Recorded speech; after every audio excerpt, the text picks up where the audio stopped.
You want to create the perfect item, the legendary sword that players will never forget, that epic ring that has ties to the evil overlord, or maybe some weird consumables that make your campaign feel unique.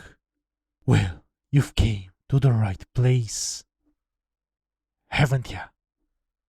So now I'm going to show you how I created or plan to create three types of items and how you can achieve the same result by following a little guide for each one of them.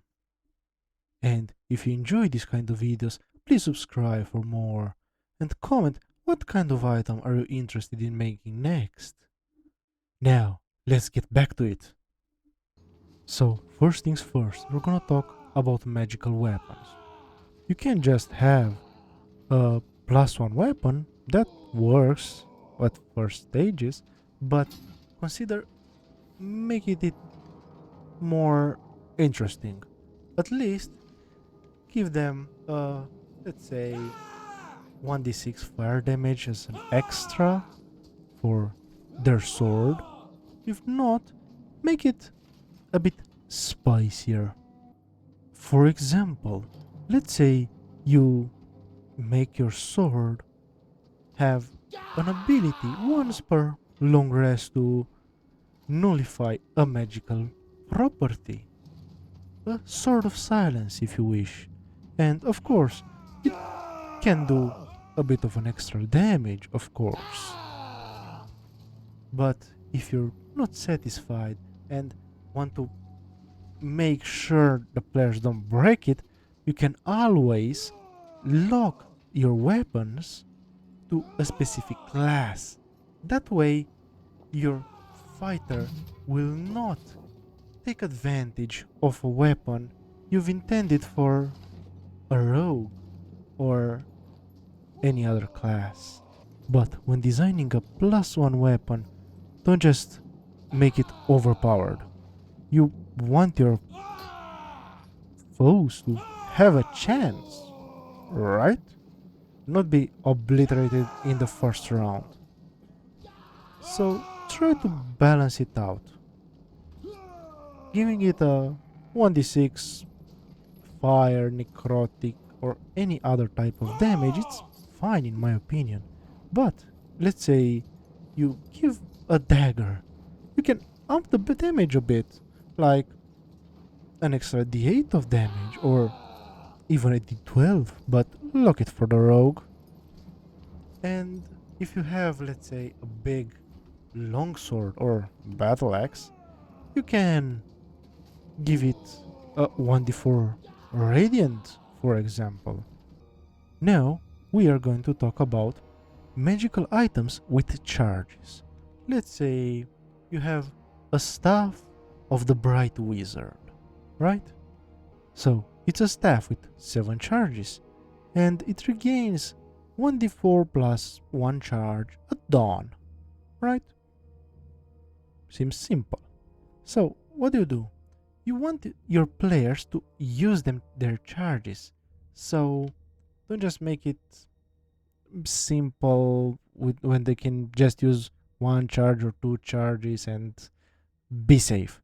Make it a bit interesting, right? I'm gonna give you a small example. Let's say for 1 charge they can cast Detect Magic. Okay, that's a great utility. What else? Let's say for another one they can cast Identify. Another great utility for any party, right? So to be able to cast Detect Magic and Identify for free, basically, it's great. But let's make it usable in combat. So for 2 charges, let's say the staff can cast magic missiles. Okay, it's a great way, especially for lower parties, to deal some damage, right? And let's say for 3 charges minimum, but it consumes all the remaining charges, it casts Fireball. Yes, Fireball.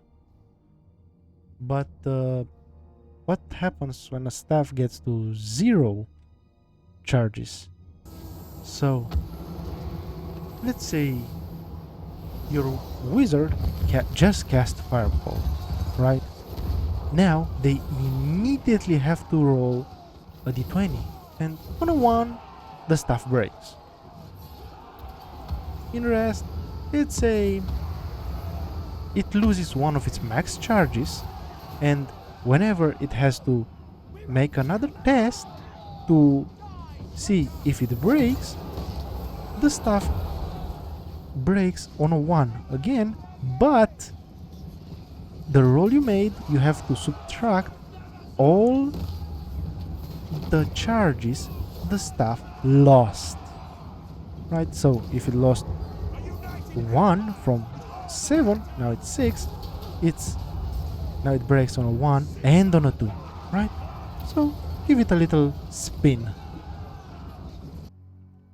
So this, in my opinion, is one way to make staffs or any items with charges work. You have to give them a bit of utility at lower levels, let's say.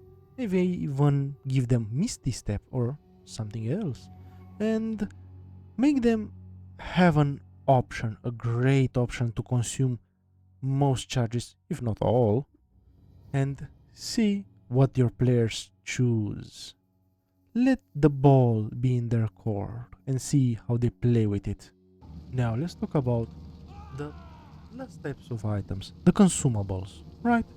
So you can just make your players visit a wizard and they give them a healing potion or a better healing potion, right? But that's just too simple.